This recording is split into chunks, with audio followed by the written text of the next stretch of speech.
everybody. So glad that you guys are back with us for week 2 of a series. If you weren't here last week, we started this brand new series called It's My Way or the Highway. Really common expression. And unfortunately, it's a way that a lot of us have chosen to live our lives. Like I want to do it my way, or we're not going to be in relationship with each other anymore. And the sad truth is that we don't just do that in relationships with other people. Sometimes we even do it in relationship with God. We said last week that a lot of us are either living by that motto or the old Frank Sinatra motto. We talked about his song, I Did It My Way. In that song, he talks about all the choices that he made, and he talks about the fact that a lot of his choices led to big regrets. But he really didn't mind the regrets, as long as he got to do it his way. Frank was more interested in living by his own rules than living life without regret. And the truth of the matter is, a lot of us kind of live life that way. We don't want to play by someone else's rules, not even God's rules. We just want to go through life and we want to play by our rules. We want to do it our way, and we don't apologize for it. Now, I want to point something out to you that I think is obvious, but it's also something that I think is really, really important to understand and acknowledge at the beginning of this series.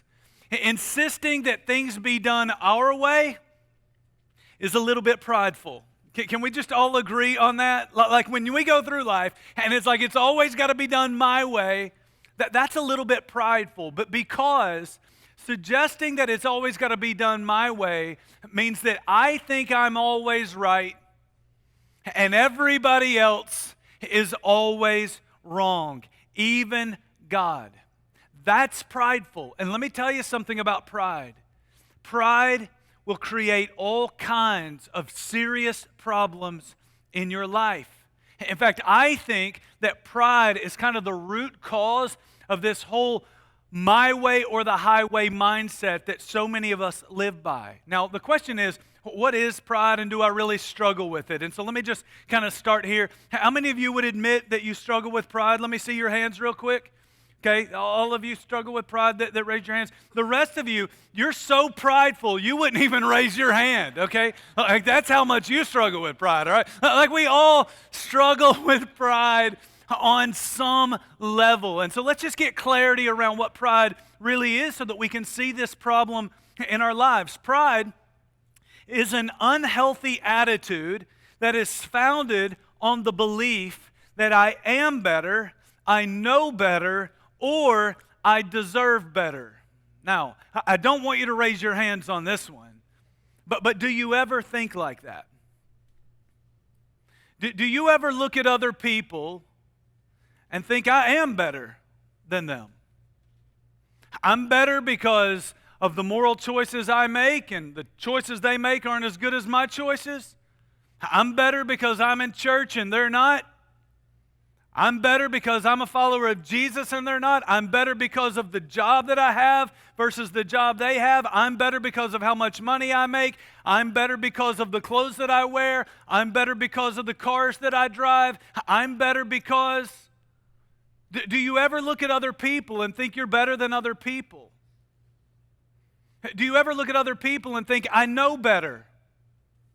Students, do you ever look at your parents and think, I know better than mom or dad know, that they don't understand what life is like as a teenager? Do you ever look at your boss and think, I know better? Do you ever look at your spouse and think, I know better than you?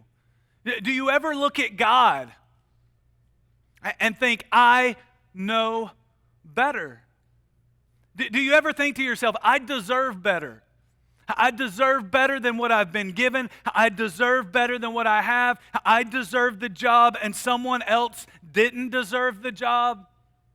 If these are thoughts that you have, and I think we've all had them, then the truth of the matter is we struggle with pride, and pride creates all kinds of problems in our lives. We've all heard the phrase, pride comes before the fall. Did you know that was actually in the Bible? That's where we get it. It comes out of Proverbs chapter 16, verse 18. The wisest man who ever lived, he said this. He said, pride goes before destruction and a haughty spirit before the fall. And so let's be clear. When we exhibit pride in our lives, it doesn't just sometimes, almost all of the time, it leads to some kind of major downfall in our lives. It can damage or destroy our relationships with other people, right? How many of you know prideful people and you kind of look at them and you don't really love them, you're kind of put off by them? They feel the same way about you when you show a little pride in your life. But it doesn't just destroy our relationships with other people. It also can damage or destroy our relationship with God. Passages like Proverbs 3:34, James chapter 4, verse 6, 1 Peter chapter 5, verse 5, they all say the same thing about God's reaction to pride. They all tell us that God opposes the proud, but He gives grace to the humble. Pride is such a serious problem that it causes God to oppose us. Now think about that. I spend most of my life telling people, God is not against you. God is for you. God is so for you that He sent His Son Jesus to die on a cross for your sins. Like there's no doubt about it. God is for you. But these passages teach us that there is one thing, and if God sees it in your life, He's going to go from being for you to actually opposing you and working against you. And the one thing that He better not see in our lives is this thing called pride. It's that big of a deal to God. So let me ask you, have you ever felt like God was working against you? You ever been in that place in your life where you're like, man, I am working so hard and I'm making no progress. It's 2 steps forward and maybe even 3 steps back. That may be because you got some pride going on in your life and God is actually working against you. You see, the reason that pride comes before the fall is because God uses the fall to attack our pride, and He uses the fall to keep us humble. It's like it's God's visceral reaction to pride when He sees it in our life. And so God is going to react when He sees the pride in our life. But what we also learn is that in biblical times, God was proactive in attacking the pride in our life. It's a really interesting thing that you see in John chapter 7. God has this thing that He uses to try to attack pride and keep His people humble. It was called the Feast of the Tabernacles. And so for all of you who are sitting in church today and you're wondering what this really rustic structure is behind me, this is the kind of structure that they would have used during this annual feast in the city of Jerusalem. But more important than that, I need you to understand that the Feast of the Tabernacles was a tool that God would use to humble His people every single year. When God saw pride in His people, He would react to it. But even when God didn't see pride in His people, He was proactively attacking it through this festival every single year. Let me kind of read the opening verses of John chapter 7, and then I'll explain the Feast of the Tabernacles to you. This is what we're told, John chapter 7, verses 1 through 3. After this, Jesus went around in the region of Galilee. He did not want to go about in Judea because the Jewish leaders there were looking for a way to kill Him. But when the Jewish festival of tabernacles was near, Jesus' brothers said to Him, leave Galilee and go up to Judea where they would have had this festival. Now, if you were going to go up to Judea or the region where the city of Jerusalem was in that time of the year, you would see this huge festival going on, okay? So just think like Peter Anderson Festival on the coast, right? Like this thing was massive, even bigger than the festival we're familiar with, okay? But what would happen is if you walked into the city of Jerusalem, you wouldn't just see all of these people at this festival. What you would also see is you would see all kinds of tabernacles that were built just like the one behind me. They were all over town.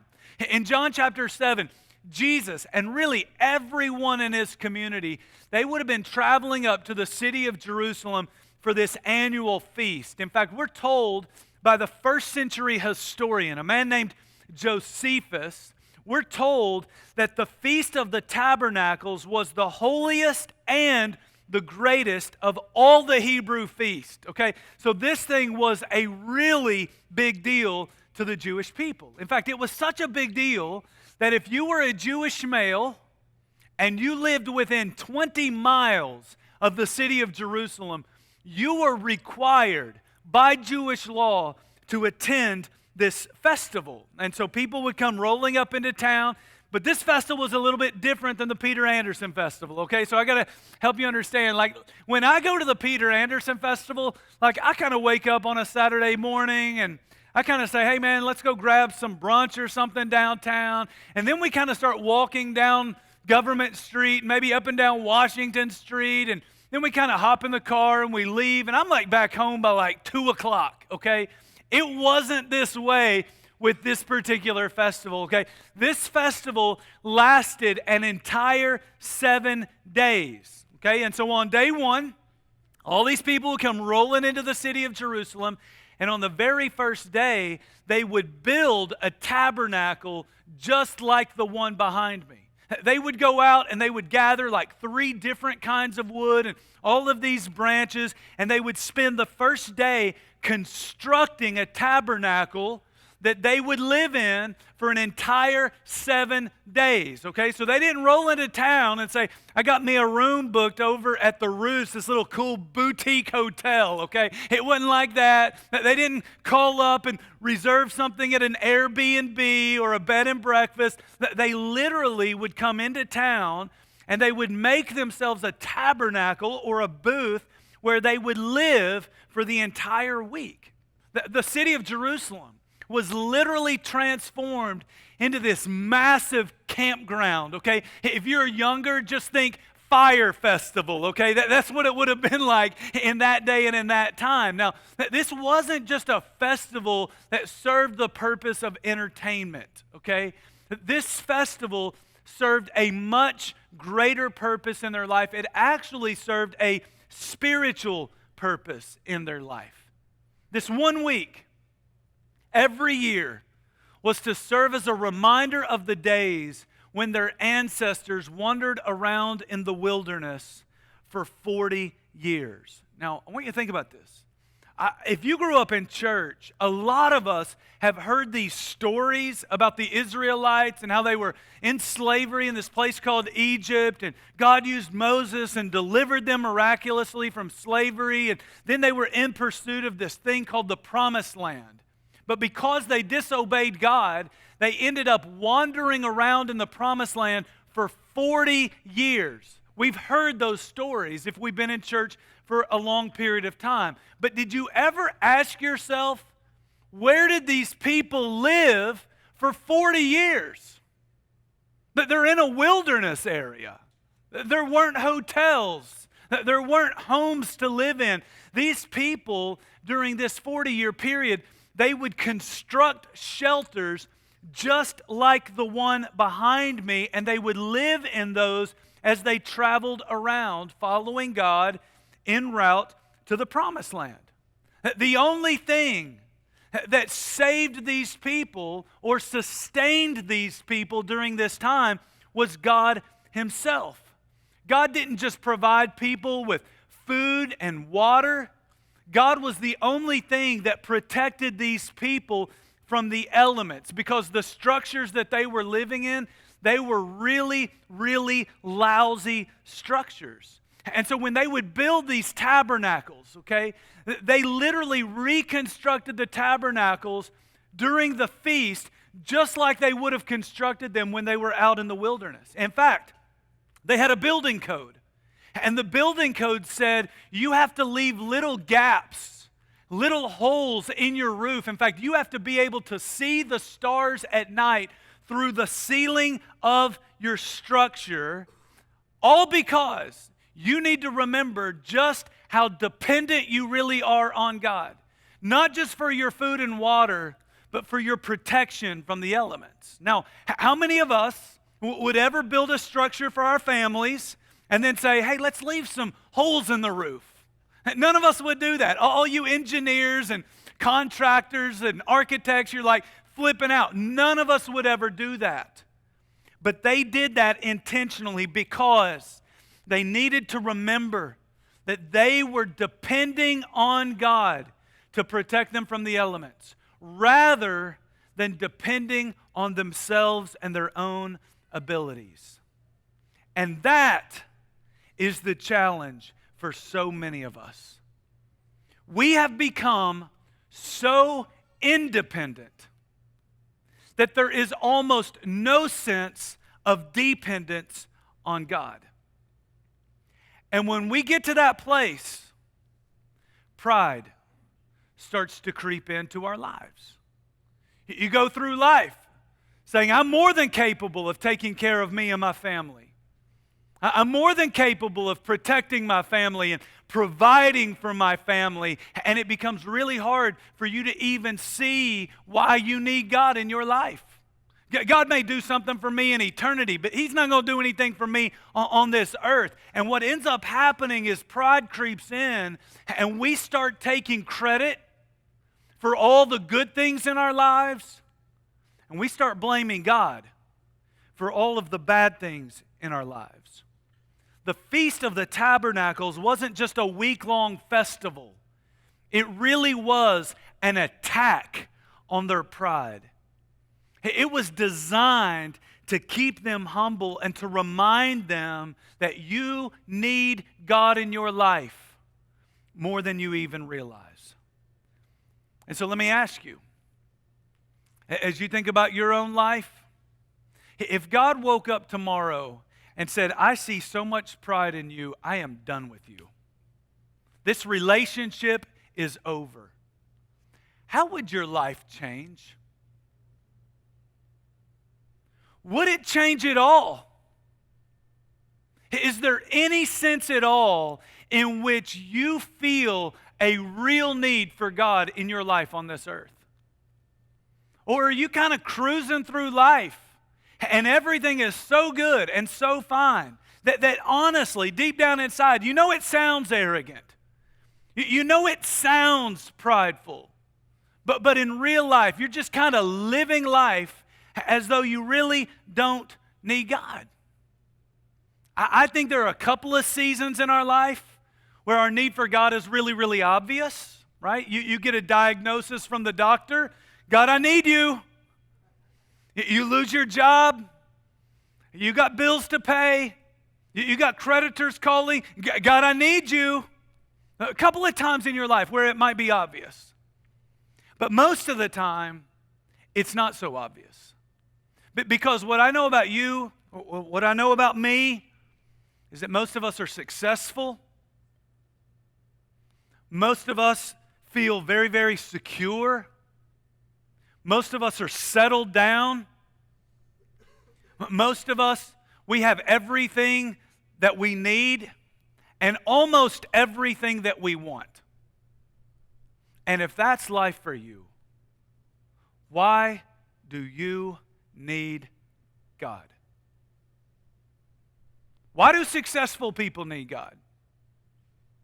Why do satisfied people need God? Why do secure people even need God in their lives? And these are not just the places where pride starts to creep in. These are the places where most of us are living every single day of our lives. In fact, I would tell you, no, I would warn you that the more success you enjoy, the more you will struggle to depend on God rather than yourself. In fact, this is the warning that God gave the Israelites back in Deuteronomy chapter 6, okay? Deuteronomy chapter 6, this point in the story, the people have been wandering around in the wilderness for the greater part of 40 years.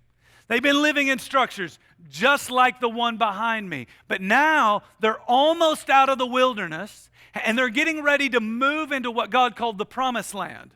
The Promised Land was a place where they were going to be living in these temporary rustic structures anymore. They were going to be moving in to established homes. They were going to be experiencing a little bit of success.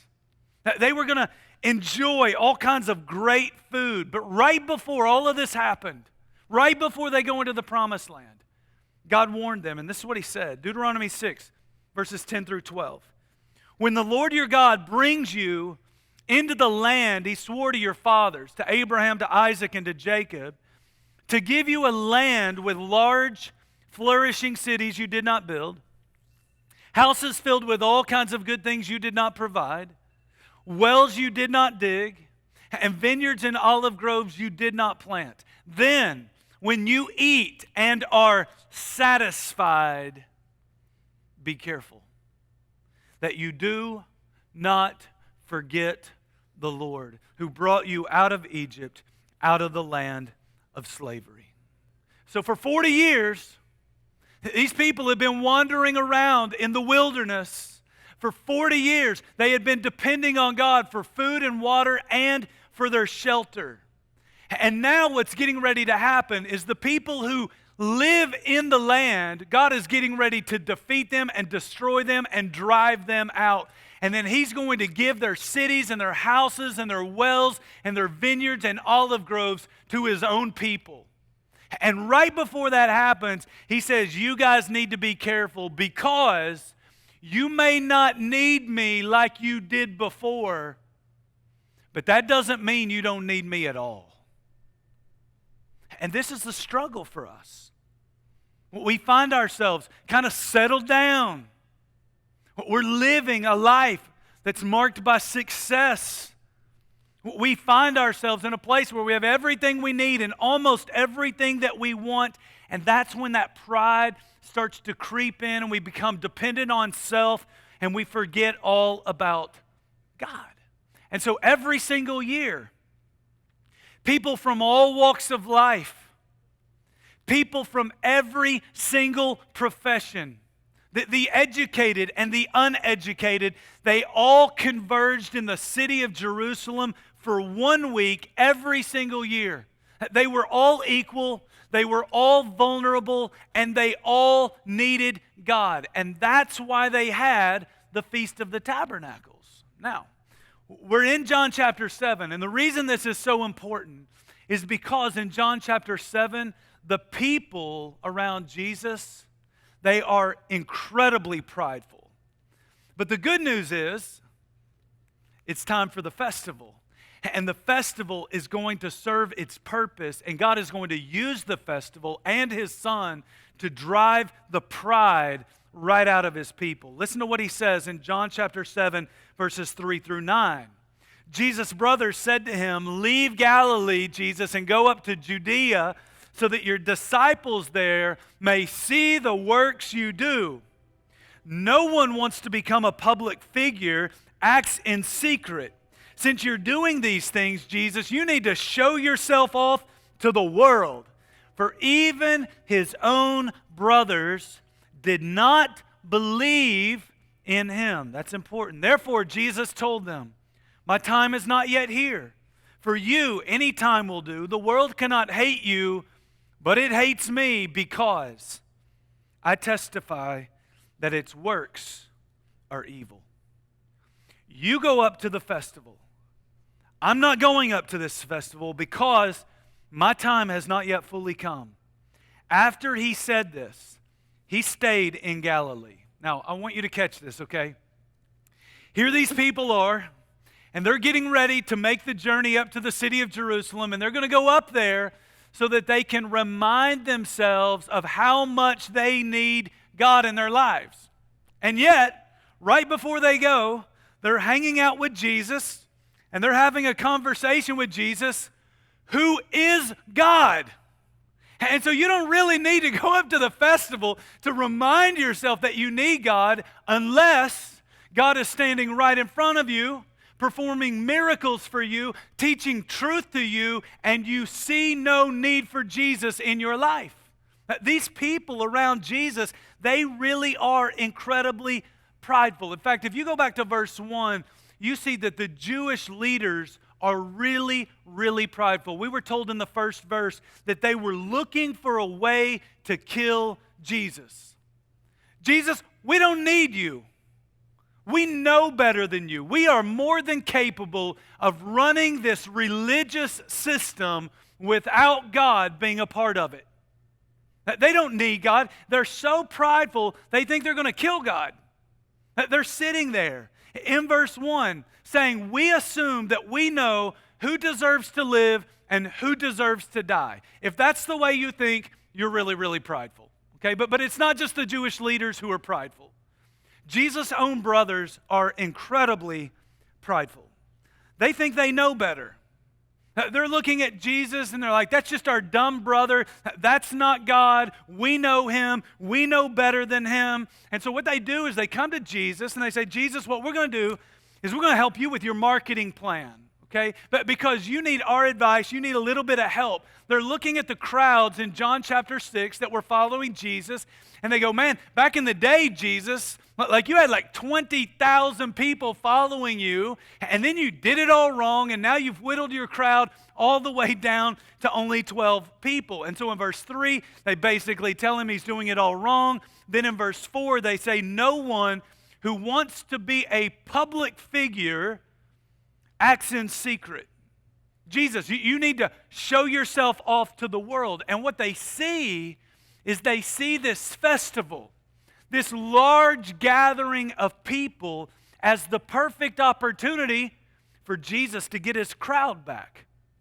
They're saying, Jesus, if you just go up to that festival, if you just go up there and do some of your tricks in front of the big crowds, I bet you could get all of your disciples back in a hurry. Now I hear that and I think to myself, well, why in the world are they giving Jesus this advice? Especially when you think about the fact that in verse 5, they don't even believe in Jesus. They're giving Jesus this advice because they're prideful. They're giving Jesus this advice because this is what they would do if they were in his shoes. I'm going to go up to the festival. I'm going to do some tricks in front of all the large crowds. I'm going to execute the marketing plan. I'm going to get people who are going to follow me. I'm going to start trending on Twitter. I'm going to be this big public figure and increase my followers and my base. This is what prideful people do. Prideful people, they spend their time trying to glorify themselves, but Jesus spent his time trying to glorify his Father in heaven. These are two very different ways of doing life. What's the whole point of the festival? Is it to go up there in front of the crowd and exalt myself and draw attention to myself and build the crowd around me? Or is the purpose of the festival to go up there and humble myself and remind myself just how much I need God in my life? His brothers are incredibly prideful. The Jewish leadership is incredibly prideful. And because Jesus is an equal opportunity offender, he then says in verse 7, the whole world's prideful. Okay, check it out. Verse 7, he says, the world cannot hate you, but it hates me because I testify that its works are evil. Refusing to admit that you're wrong when you are wrong, that's prideful. And we all struggle with it. We can't admit that we're wrong before God. Most of us, we cringe and we don't really want to admit that our works are evil. We don't want to agree with Jesus. We want to tell ourselves, I'm not an evil person. I'm actually a good person. We can't admit when we're wrong at work. We can't admit when we're wrong at home. So we can't say I'm sorry to my spouse. I can't say I'm sorry to my kids because we're prideful. We're great at justifying what we've done, but we're not great at owning what we've done. Jesus sees the problem of pride everywhere he looks. And so Jesus says, why don't you guys just go on up to the festival? But because Jesus knows that God is going to use that festival to attack the pride that he sees in them. And so we're told in verse 14, not until halfway through the festival did Jesus go up to the temple courts and begin to teach. And so Jesus knows these people are prideful, and so I'm going to send them on up to the festival. I'm going to get them out of the comforts of their own home. I'm going to get them back out there in the elements. I'm going to get them in a place where they're all equal, where they're all vulnerable, where they start to be humbled, and then I'll come up and teach. But I'm not going to teach before then because they're so prideful, they won't even listen. And so Jesus says, go on up there. I'll meet you up there in a few days. And what we learn right here is a very powerful lesson. When pride is the problem, the first thing we need to do is humble ourselves. Remember, that was the purpose of this whole feast. We need to pause and we need to spend some time remembering how much we need God in our lives. See, listen, some of you right now, you are so anxious and worried, and you're tossing and turning in your sleep, and you're pounding drinks at night after a long, hard day because you are craving peace. What you need is not just peace, you need the peace that comes from God. Jesus said, I don't give peace as the world gives peace. I don't give peace that is conditional upon your circumstances. I give a kind of peace that you can enjoy in spite of your circumstances. He said, I give peace that actually makes no sense at all. The kind of peace that we crave in our lives is a peace that surpasses all understanding. It doesn't even make sense when I think about what I'm going through. How can I have this kind of peace in my life? Some of you don't need peace. For some of you, you need wisdom. You're making the same foolish choices over and over and over and over again, and then you wonder why your life is what it is. But because those foolish choices are generating painful consequences. And what you need is you need God's wisdom and God's outlook on life. What some of us need is the power to overcome sin. You've been fighting that same sin for decades upon decades, and you're always defeated by it. You always feel guilty. You always feel ashamed when you go back to it again and again and again. And what you need in your life is the power of God to do something for you that you've never been able to do for yourself. Some of you, you need God's forgiveness.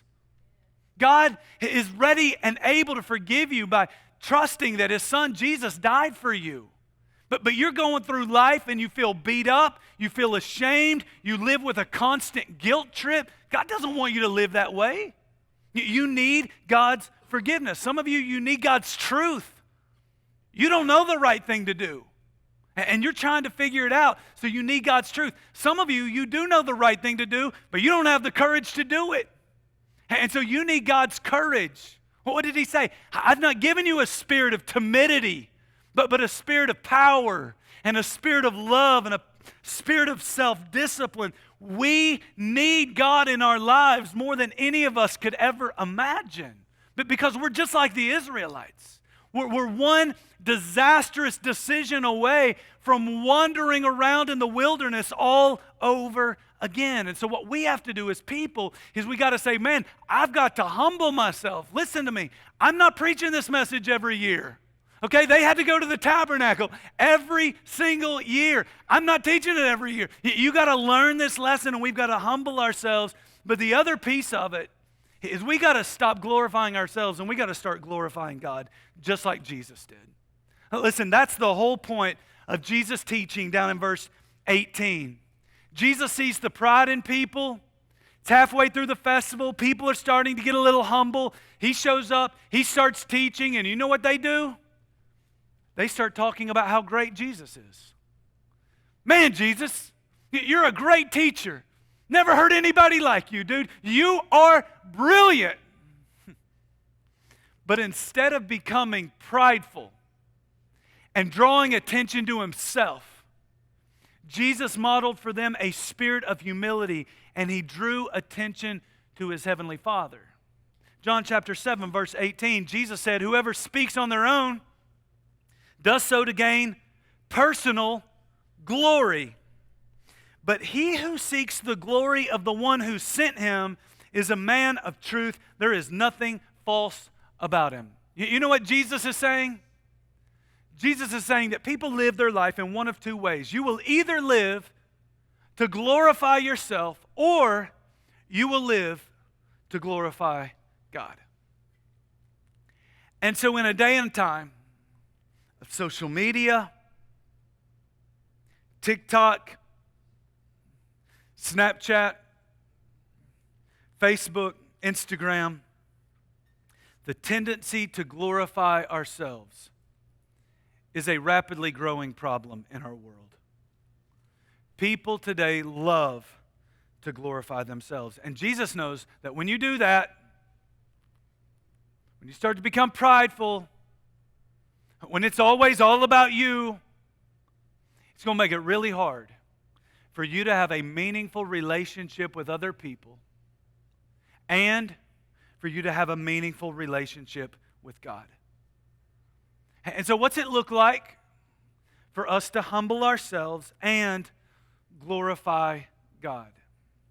John Piper said it like this. He said, glorifying God is about enjoying Him with the heart, but this is empty emotionalism where that joy is not awakened and sustained by true views of God for who He is. Now remember, this is what the Feast of the Tabernacle was seeking to accomplish. It was a powerful, concrete, very specific reminder of who God was and what God had done for His people. He had always provided food for you. He had always provided water for you. And He had always protected you from the elements. This wasn't artificial hype.